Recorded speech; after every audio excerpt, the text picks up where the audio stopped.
All right, let's talk CIMA E1. If you're studying for it, you already know Chapter 6 can feel like a bit of a beast. But here's the thing. It's also the absolute key to the entire modern finance function. So over the next few minutes, we're not just going to skim this chapter. Oh no. We are going to install the mental models and the memory hacks you need to completely master it. So forget seeing data as just a chore. My promise to you is that by the end of this, you'll see it as your greatest professional weapon. Let's dive in. Okay, let me ask you something, straight up. When you hear the word data, what's the first thing that pops into your head? Is it, endless spreadsheets, those crazy, complex formulas? Maybe, just maybe, a little bit of dread? Hey, it's okay. A lot of students feel that way. They see data as this tedious thing that has to be processed and then filed away. Okay, whatever you're picturing, I want you to just wipe it clean. Because in today's business world, data isn't boring, data is destiny. It really is. It's the key that unlocks massive opportunities, it's the shield that protects you from risk, and it's the blueprint for the company's entire future. Look, mastering this stuff, it's how you go from being the person who just reports the numbers to the person who actually drives the business with them. You can absolutely do this, and I'm going to show you exactly how. Right, here is our game plan. First, we're going to start with the big why, how data actually creates and preserves value for a company. Then we're going to step into what I call the data chef's kitchen to really get a handle on the ETL process. After that, we hit the absolute heart of this chapter, the 4 levels of analytics. And trust me, I've got a killer memory hack for that one. Then we'll cover how to make data tell a story through visualization, how it all leads to better decisions, and we'll wrap up with the non-negotiable final checkpoint, ethics. This is our roadmap. Let's go. Okay, first things first, before we get into any of the technical stuff, you have got to grasp this one core idea. In the modern finance world, data really only does 2 things. It either creates value or it preserves value. That's it. Every single thing we talk about from here on out is going to fall into one of those 2 buckets. If you get this, I promise the rest of the chapter just clicks into place. So what I love about looking at it this way is how it perfectly captures the 2 sides of a modern finance professional's brain. Over on the left, you've got creating value. This is the exciting, forward-looking, proactive part of the job, right? We're using data to hunt for new markets, to spark innovation, to pinpoint where that next huge opportunity is hiding. This is all about pushing the business forward. But just as important is the right side, preserving value. This is you as the guardian of the organization.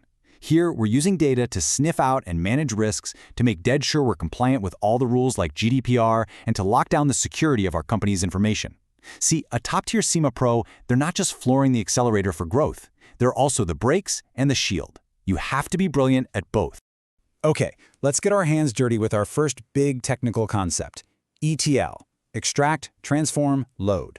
Now I know it sounds a little dry, but it is so essential. So to make it stick, we're not going to just memorize a boring acronym. We're going to use an analogy. From this moment on, I want you to picture yourself as a data chef. Your entire job is to take a bunch of raw, messy ingredients and turn them into a Michelin star meal of analysis. So forget ETL, just visualize the kitchen. So let's break this down step by step. Step 1 is extract. You, the chef, are sourcing your raw ingredients. And they're not coming from one perfect organic farm. No way. They're coming from everywhere. You get customer data from the CRM, sales figures from some messy old spreadsheet, website traffic from another database. You're just gathering everything you think you might need. Now, step 2, transform. This, my friends, is where the real magic happens. This is your prep station. It's the data cleansing. You're looking at it and saying, hang on, some of these dates are in UK format, some are US, let's standardize them. Or, I see J. Smith here and John Smith there. Let's clean that up and merge them. You are prepping, cleaning, and seasoning your data to make sure it's high quality and consistent. This is the most important step. Period. Finally, step 3 is load. The hard prep work is done.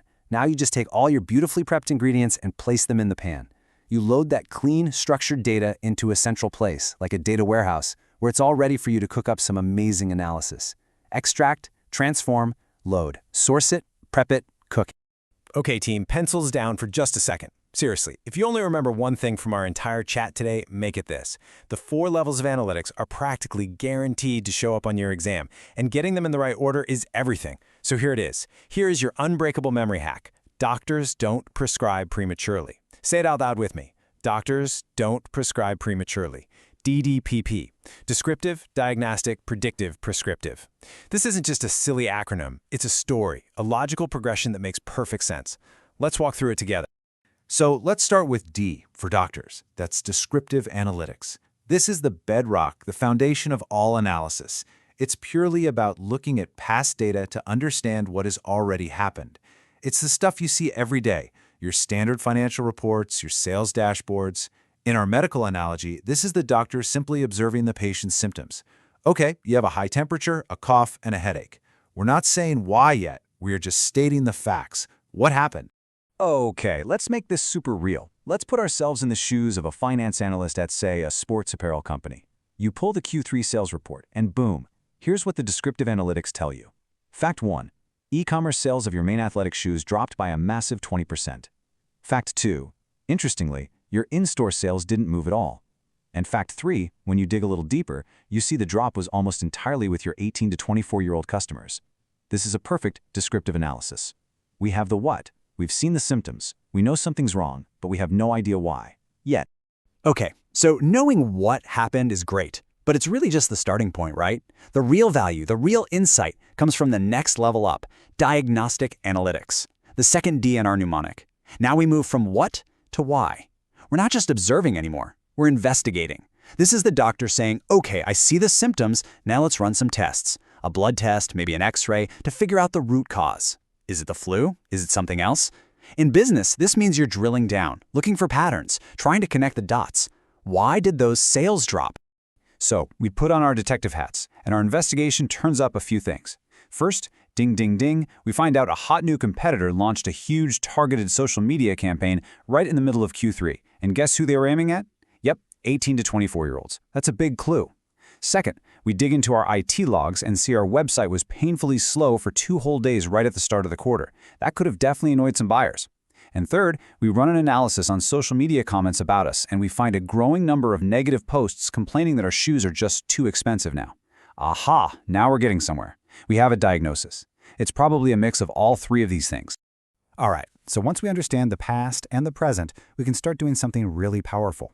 We can start looking into the future. This is the first P in our mnemonic, predictive analytics. This is where we use statistical models and forecasting to figure out what's likely to happen next. Back to our doctor. They've diagnosed the illness, and now they give a prognosis. They say, look, if we don't treat this infection, your fever is probably going to get worse, and you could end up with pneumonia. It's not a crystal ball. It's just using historical data to make a smart, data-driven forecast. So, what's the prognosis for our struggling retail company? We feed all our diagnostic findings into a forecasting model, and the model spits out some scary news. It predicts that if we do absolutely nothing, our sales are on track to drop another 15% in the all-important Q4 holiday season. I mean, that's a total disaster. Even worse, the model shows this will probably cost us 5 whole points of market share by the end of the year. And that's the key takeaway here. Predictive analytics doesn't just guess, it puts a number on the risk of doing nothing. It creates urgency. It gives you the business case to demand change. And that brings us to the final P, prescribing, the highest, most advanced level, prescriptive analytics. We've described the problem, we've diagnosed the cause, we've predicted the painful future. Now we finally answer the million-dollar question. So what should we do about it? This is the doctor pulling out the prescription pad and writing, take these antibiotics twice a day for 7 days. It's a specific, actionable recommendation designed to create the best possible outcome. This is truly the peak of data analysis. So for a retail company, the prescriptive models don't just say do something. They give us concrete options. Maybe recommendation A is to launch a super targeted discount campaign. We offer 25% off, but only to a specific list of at-risk customers the model identified. It's surgical, not a blanket discount. Or maybe recommendation B is more aggressive. Immediately boost our social media ad budget by 30% to fight our competitor head-on. The business can now look at the cost and the likely return of each option and make a smart, data-driven decision. And that's the whole journey, from what happened to what should we do. Doctors don't prescribe prematurely. You master that flow, you've mastered the heart of this chapter. Okay, amazing. But you can do the world's best analysis, but if you can't get anyone to listen or understand, what's the point? It's basically worthless. A 50-page report crammed with tables of numbers is just going to get ignored. And this is where data visualization comes in. And listen, it's not about making pretty pictures. It's about making complex information simple, intuitive, and unforgettable. It is about telling a story with data. When it comes to your exam, and frankly, your entire career, there are 2 golden rules of visualization you just have to live by. Rule number 1, tell the truth. Your charts must be an honest reflection of the data. That means no messing with the y-axis to make a small trend look huge, or using those terrible 3D pie charts that distort everything. As a finance pro, your integrity is everything. A misleading chart shatters that trust. Rule number 2, keep it simple. The goal here is clarity, not showing off how complex you can be. There's a great quote that says, perfection is reached not when there's nothing left to add, but when there's nothing left to take away. So get rid of all the extra grid lines and borders, make the data the hero so the main insight just jumps off the page. Now, the syllabus wants you to know which tool to use for which job. So let's run through these 3 really quickly. First, a heat map. You use this to spot concentration. Think of a map of a country showing where your sales are hottest or coldest. Next, a scatter plot. This is your detective tool. It's perfect for seeing if there's a relationship between 2 different things, like if we spend more on ads, do we actually get more sales? And finally, the dashboard. Think of this as the car's dashboard for the CEO. It's not for deep diving, it's for a quick at-a-glance health check of the business, pulling all the most important numbers into one screen. Okay, so let's recap. We've prepped our data like a master chef, we've analyzed it like a top doctor, and we've visualized it so it tells a clear story. So what? What's the big payoff? Well, it all boils down to one thing: making better, smarter, and faster decisions. And this brings us to a really neat concept called the information value chain, which shows the journey from raw, useless numbers all the way up to true strategic wisdom. Think of this chain as your career path, really. Your value to any company is measured by how well you can move them from the left side of this slide to the right. We start with raw data. Just the number 20. Useless, right? It means nothing. Then we process it and give it context. A 20% drop in shoe sales in Q3. Now it's information. The next leap is to knowledge. This is our aha moment. We now know sales dropped 20% because of that competitor's campaign. And the final step, the ultimate goal, is making wise decisions. Using that knowledge, we launch a targeted campaign, apply our professional judgment, and drive real value. That is the whole game. All right, we're in the home stretch now, but I've saved something that's maybe the most important topic for last, and that's ethics. You know, in a world that runs on data, our responsibilities as financial professionals have just exploded. This is not some optional extra or a boring compliance box to tick. It is the absolute final checkpoint for any analysis you ever do. It's about remembering that behind every single data point, there's often a real person. So what does this actually mean for you, day to day? Well, these 3 things on the screen are totally non-negotiable. First, data privacy. You are going to handle very sensitive customer and employee data. Protecting it, making sure it's secure, and only used for the right reasons, that is job number 1. A data breach doesn't just cost a company money, it completely destroys trust. Second, GDPR awareness. You don't have to be a lawyer, but you have to understand the basic principles of regulations like GDPR. Things like the right for people to have their data deleted. And finally, and this one is huge now, avoiding algorithmic bias. If your historical data is biased and you train a model on it, guess what? Your model will be biased too. Making sure your analysis is fair is a huge ethical duty. And this all ties back perfectly to that idea of preserving value. Good ethics preserves your company's reputation, its legal standing, and the trust of its customers. And that's our journey. We've covered the whole thing, from the why of creating and preserving value to prepping data in the chef's kitchen, analyzing it like a doctor, and finally communicating it with integrity and making wise, ethical decisions. These are not just theories for an exam. These are the real tools that leaders in finance are using every single day to make a difference. The knowledge is now yours. You have the tools, you've got the memory hacks, you have the understanding. You are ready. So the only question left is the one on the screen. You have the tools, how will you build value? Thank you for your time, and good luck with your studies. You've got this.